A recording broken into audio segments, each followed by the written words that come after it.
I was actually smiling. Not the polite, posed smile I had worn since 7 that morning. A real one, the kind that comes from somewhere deep and warm.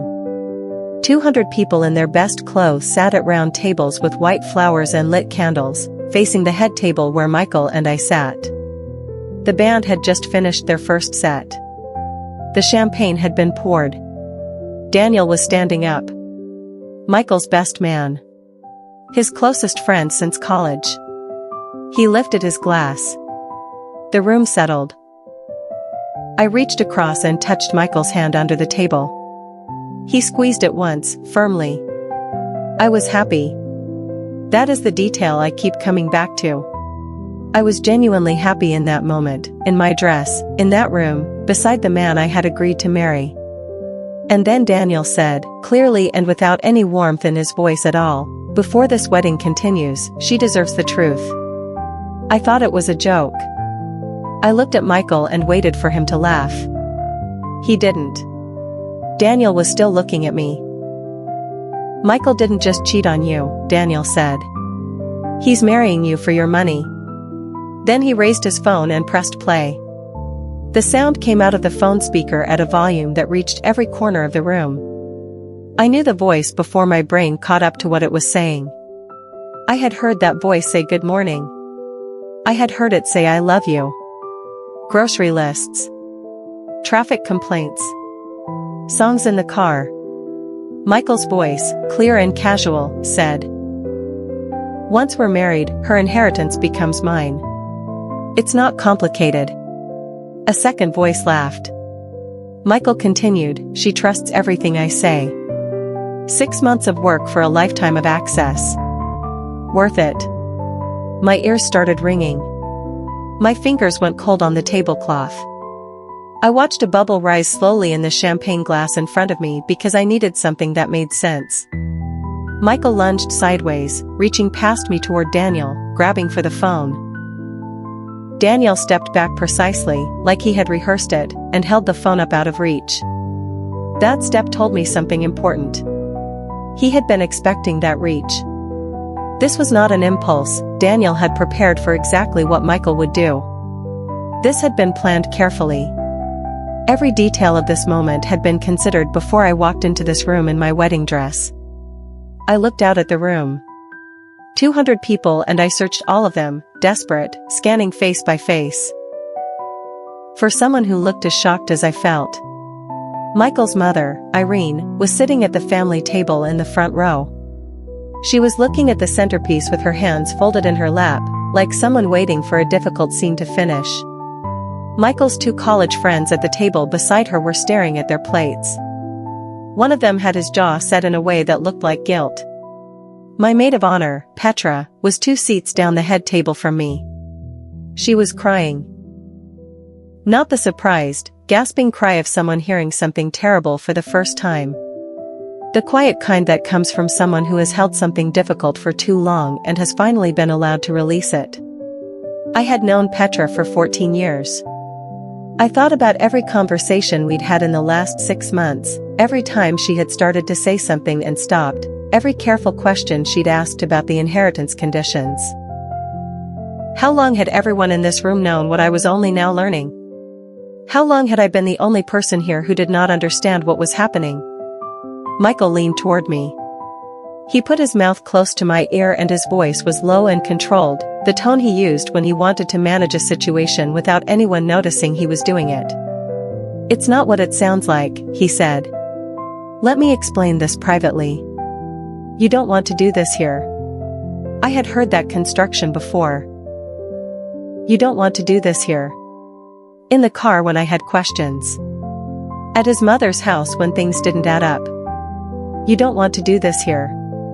It meant, stop asking, be quieter, let me manage what you are feeling before it becomes visible to anyone who might see it.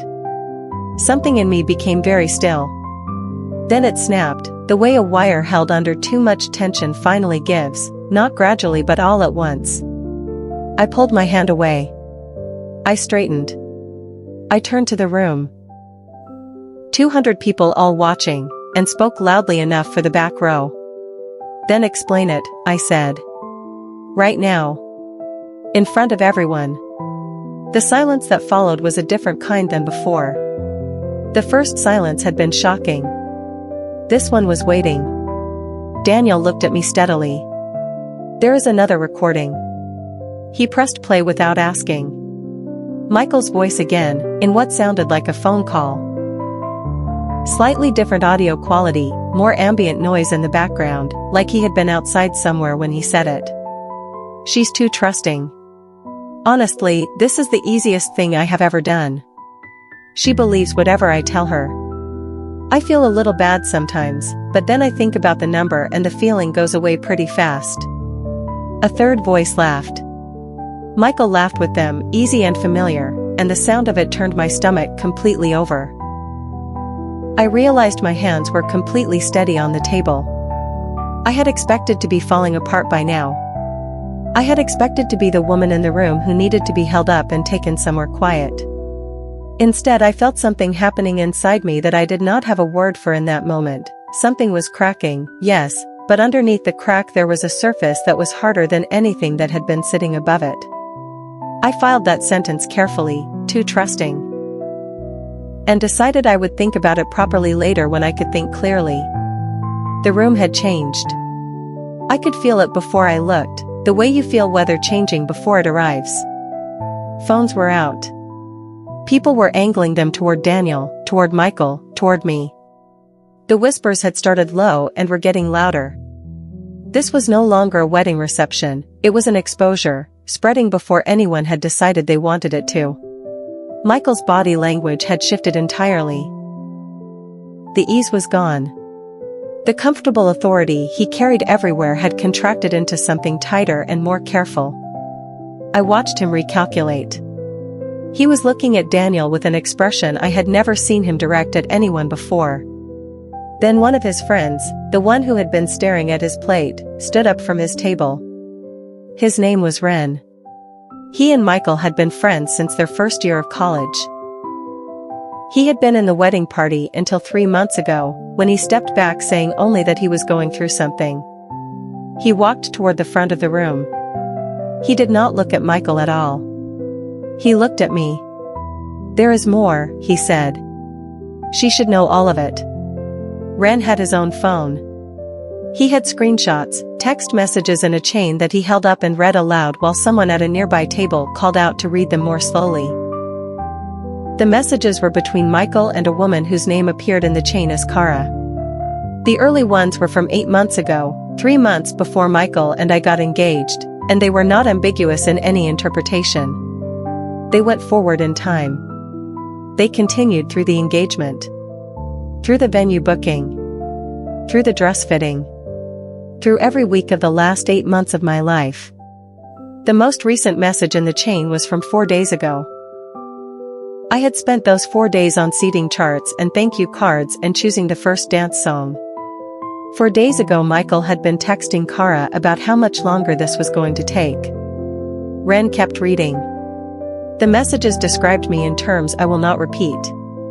They described the inheritance in specific numbers, numbers that were not public, that I had only discussed with Michael in private, in what I had believed were private conversations. She had known about me from the beginning. He had told her everything. I heard the doors at the back of the reception hall open.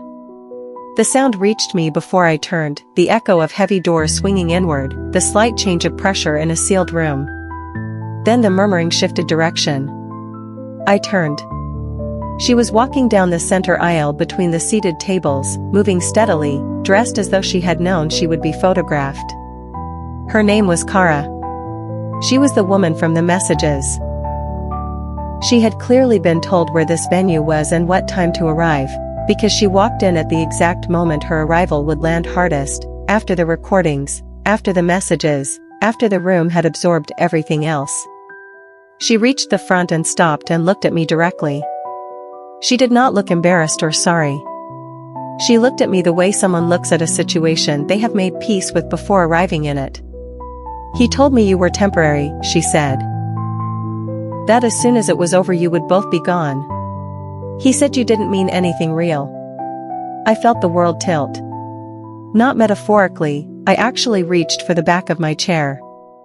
I stood there holding the top of it, looking at her, and tried to find the ground under my feet.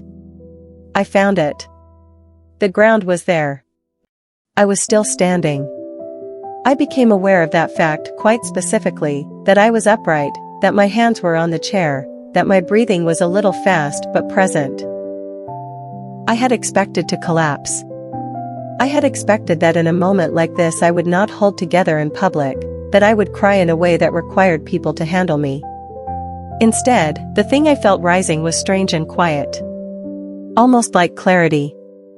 I stood in my wedding dress and looked at Michael, who had not spoken in several minutes, then at Daniel, then at Kara still standing in the aisle. And then I looked at the whole room, all of them, all at once, and I started to laugh. Not a breakdown. Not hysteria. A short, genuine sound of something that had come loose inside me. Because standing there with all of it visible, something was adding up wrong. The recording. The arriving woman. The friend with the screenshots. The perfectly timed entrance. I looked at all of it the way you look at a scene that has been arranged by someone and asked one question loud enough for everyone. Who planned this? The question landed differently than anything else that had happened in this room. The recordings had caused shock. The messages had caused outrage. But this question caused something quieter and more uncomfortable, a shift in where people were looking. Kara's steady composure developed the smallest crack. She glanced sideways, just briefly, and I followed the direction of her glance. Daniel had gone slightly still. Not the stillness of someone with nothing to hide, but the stillness of someone who has just heard a question they were not prepared for and is now deciding how to answer it. Michael, for the first time since the recording started, was not looking at Daniel or at Kara. He was looking at his mother's table. Irene was still sitting with her hands folded. She had not turned around to look at Kara when the doors opened. She had not reacted to the recordings with the expression of a woman hearing something for the first time. She had been sitting in the same composed posture since Daniel first stood up with his glass. I looked at her. I looked at Daniel. I looked at Kara. I said quietly, just to the front of the room, not just the lying. All of this. Someone organized it. The silence was its own kind of answer. Daniel was the first to show something real. He had been controlled since he stood up, every word chosen. But when I asked who planned it, something slipped in his face.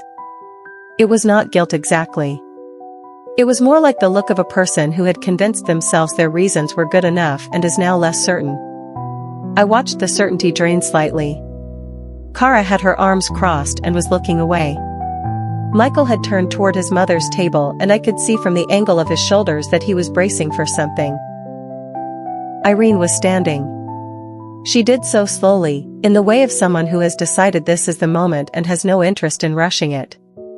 She did not look like a woman who had been caught. She looked like a woman who had been waiting to arrive at a particular point and had finally gotten there. She smoothed her jacket and looked briefly around the room with the measured ease of someone who had rehearsed arriving at this moment. Then she looked at me. Not unkindly. But without softness. This marriage, she said, was necessary. The word necessary hung in the air above all of us like something that weighed more than it looked.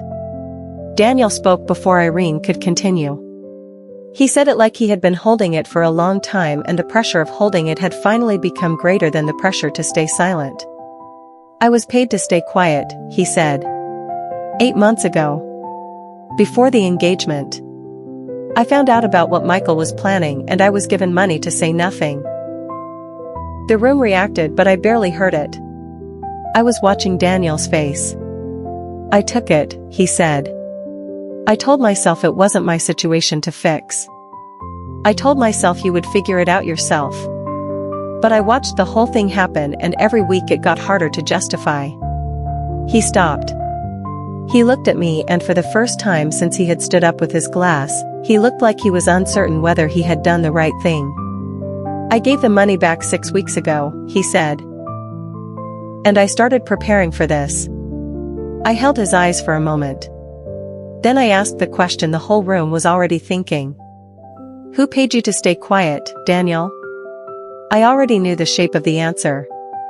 But some things need to be said out loud in a room full of witnesses before they become real. Every head turned before he answered.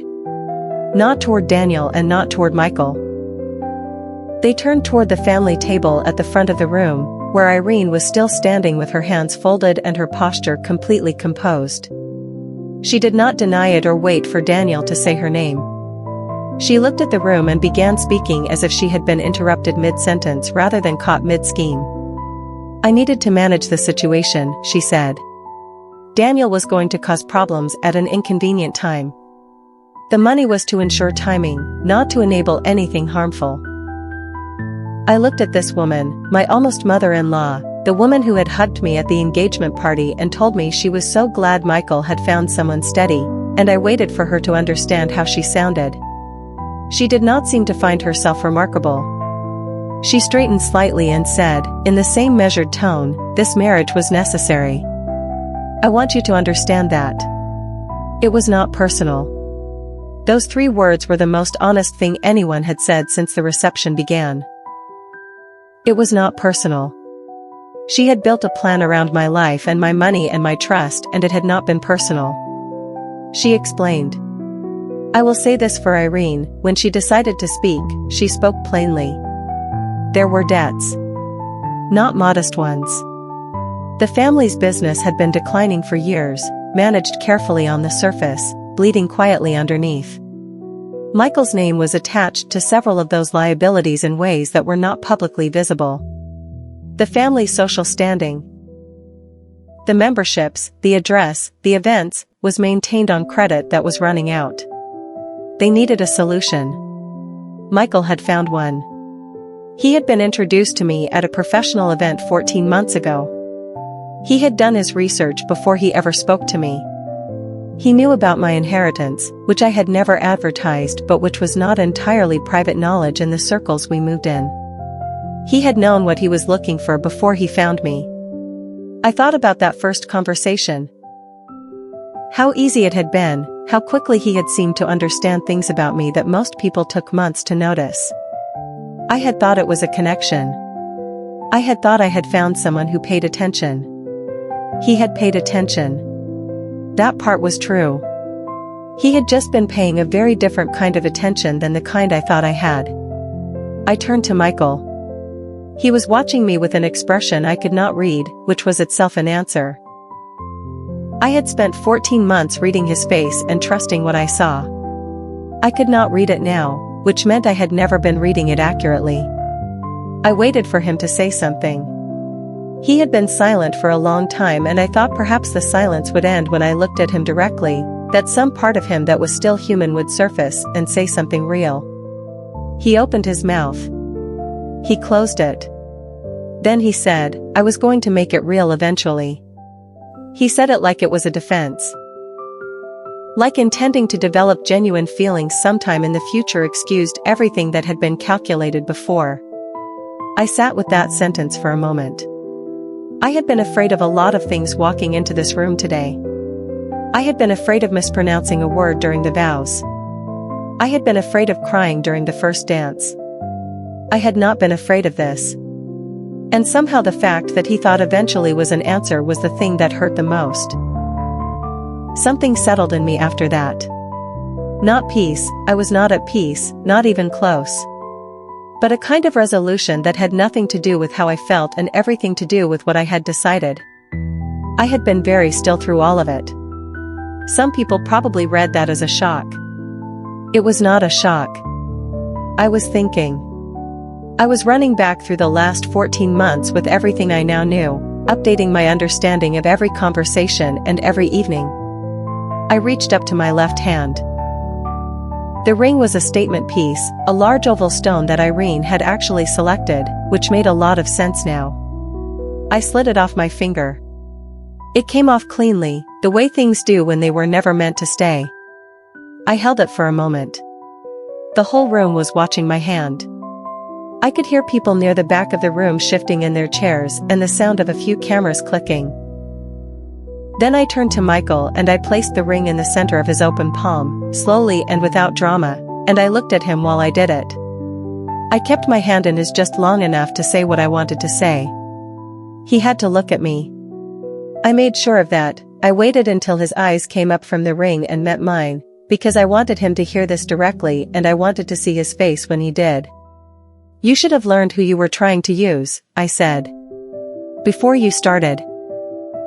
His expression was complex, a flash of something like embarrassment, and beneath it something more genuine, actual uncertainty, the kind that means you have stopped knowing what comes next. I stepped back. I turned to Irene, who had remained standing through all of this with the particular patience of someone who has navigated complicated situations before and knows how to wait them out. She was watching me with calculation, trying to assess how far this was going to go, how much damage was still manageable. I wanted her to know the answer. Not in anger, there would be time for that. I wanted her to know it practically, the way you give someone information they will need. "The inheritance has conditions," I said. Conditions that were very specifically designed. I had told Michael about the inheritance early in our relationship. I had been honest with him because I believed we were building something real and honesty was how you built real things. I had told him the number. I had told him it was from my grandmother's estate. What I had not told him, what I had told only two people in my life, my grandmother's lawyer and my own, was the full structure of the conditions around it. My grandmother had been a practical woman who had watched several of her friends' grandchildren lose significant money to people who had found them for the wrong reasons. She had built a structure that addressed this specifically. The inheritance was held in a trust that could not be transferred to a spouse through marriage. It could not be listed as a marital asset. It was accessible to me personally, under conditions related to how I chose to use it, but those conditions explicitly excluded access by a partner or spouse through any legal mechanism, including divorce settlement. I looked at Michael's face as I explained this. I watched the number he had been building his plan around become unreachable in real time. His face drained. Not metaphorically. The color physically left it. Irene sat down. The whispers changed. I could hear it shift, not just volume but direction, the way a current turns. Before this moment the whispers had been about me, the woman in the wedding dress whose life was falling apart in public, the target, the victim, the person at the center of the story. Now they were about Michael and Irene. People were leaning toward each other with different things on their faces. Not pity, something closer to the particular satisfaction that comes when the structure of something becomes visible. Michael's friends who had been uncomfortable were now not even trying to hide it. They had known enough to be uncomfortable but not enough to know everything, and they were recalibrating publicly. Michael stood very still. He looked like a man watching his footing disappear from under him, carefully, slowly, one piece at a time. Irene had her hands in her lap now instead of folded on the table. The composed posture was still there but something underneath it had given slightly, the way a building's wall looks unchanged until you notice that the ground beneath the foundation has shifted. He had calculated everything and moved every piece. He had been careful. He had not been careful enough. I picked up the microphone from the head table. The band's equipment was still set up near the stage. My hands were steady.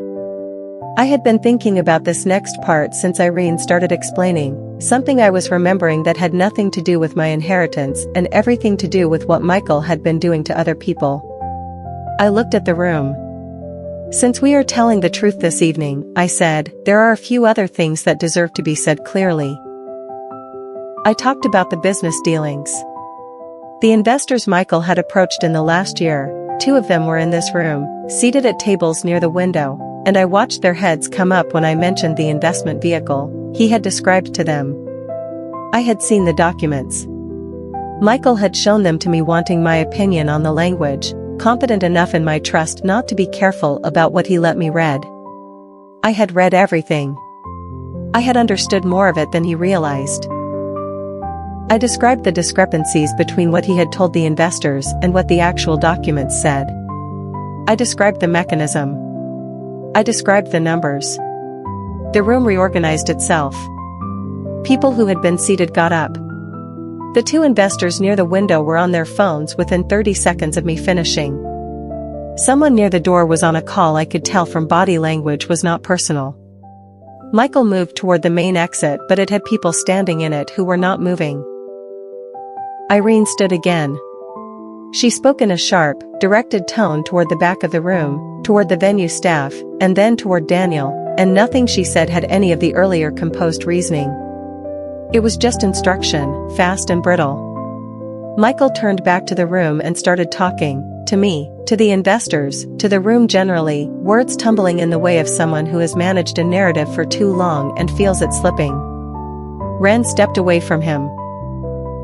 Kara had already moved to the far side of the room and was talking to someone I did not know, her earlier calm entirely gone. The security that the venue employed for large events was already inside before anyone asked them to be.